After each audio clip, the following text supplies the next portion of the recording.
संपूर्ण वाडीचं पाणी या पर्यातून जाते. आमच्या शेजारीच पाणी जाण्यासाठी पर्या बनवले आहे, नाळा बनवलेला आहे.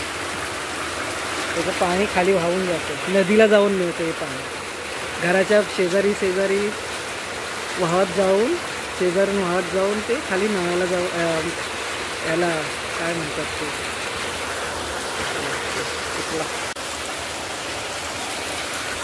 पर्याचं पाणी आहे. ते जोरदार वाहतंय.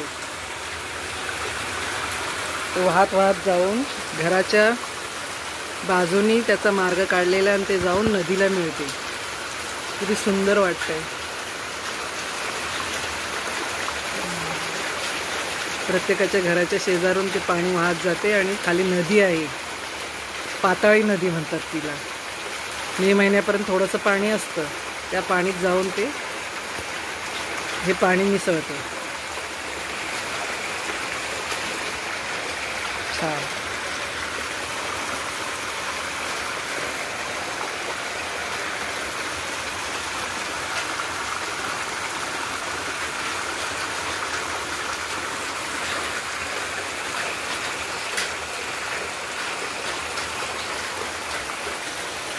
ही हळदीची पानं आहे.